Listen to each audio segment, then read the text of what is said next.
True Bias Patterns. Today I want to talk to you about stash fabric organization. So a few years ago I found myself in the situation where I was buying a lot of fabric. I would fold it up or roll it up and I would put it in a storage bin and it would fit really nice and neat underneath my desk, never to be seen again. So what would often happen is I would end up rebuying the same fabric. I would forget what I would have, and I didn't have any way to visualize my fabric, use that fabric to then inspire myself to sew certain projects, and so I decided I needed a new method. I started looking around on YouTube and I actually stumbled upon a really common stash organization system that a lot of quilters use.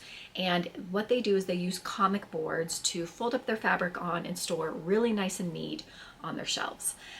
Quilting is a little bit of a different beast, I think, than clothing sewing, in the way that quilting cotton, it's going to be cotton, it's going to be all basically the same width. Usually you buy it in 1 or 2 yard cuts at the most. When you are sewing for yourself, for your body, you might have 4 or 5 yard cuts. You also are often buying fabrics that are more slippery or more thick. And so I took that basic comic board method and I made a few changes, and now I have a system that I really love and I can see all of my fabric, and I want to share with you how I store all of my stash fabric.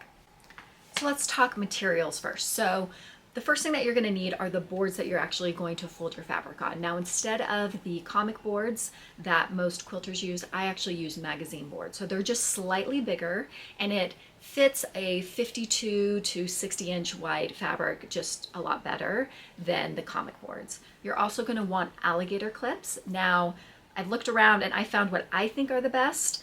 They are clear plastic alligator clips, and I get ones that are a little bit on the big side because sometimes our fabrics are thick.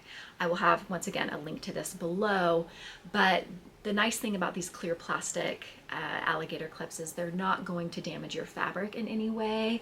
I do see that sometimes in shops people use T-pins, which are metal, which you are welcome to do too, but I'm always worried that those are going to damage my fabric, or they might rust and leave some kind of residue on my fabric. The other thing that you're going to want is obviously somewhere to store them. Now, I've landed on this IKEA Ivar system. I get the thinner width of the shelf, and I find that they fit just perfectly in width and in height, so that I can just line them all up, and it kind of looks like a fabric shop, which I love.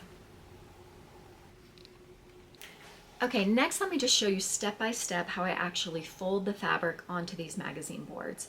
Now keep in mind that I am not a perfectionist, so you might want to iron your fabric ahead of time, cut off any loose little threads. I don't do that. The one thing I always do is I wash and dry all of my fabric before I put them on the magazine boards. That way I know that I can just grab one of these fabrics and I can immediately cut it out and use it to make a project that I'm excited about. Now for this demo, I am using 2 yards of this striped linen. It is 60 inches wide. If you are using more than 2 yards, what I recommend doing is actually just folding the whole fabric in half, so that it ends up being about 1.5 yards, for instance, if you had 3 yards. That way you just don't have so much to deal with, but that's completely up to you. So you're going to start by folding your fabric with the selvages touching. Now I'm going to choose to do it so that the wrong sides are touching, and then that way the right side of the fabric is out and visible. If you are worried about maybe sun damage or protecting your fabric, you can do it the opposite way, but I always lean towards the idea that I want to be able to see my fabric so that I'm more likely to grab it and sew something from it. So you're going to place that magazine board so that it's centered top and bottom with about 5 inches towards the left side of the magazine board.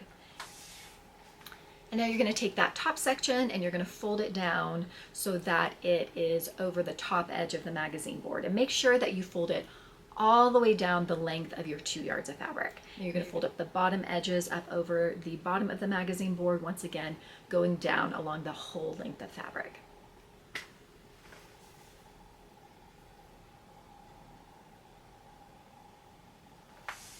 Now you're going to fold in that 5 inches that you left to the left of the magazine board over the edge of the magazine board. And then you're going to continue to flip the magazine board over and over until you go the entire length of the fabric. And then when you get to the very end of the fabric, you're going to fold in those raw edges just so that you don't have all those loose threads and cut edges all hanging out. And then you're going to take your alligator clips, and on the top and the bottom, you are going to slide them through those last 2 layers of fabric, and that's going to keep the whole thing folded and nice and neat. Okay, and that is it. Let me know below if you have any questions.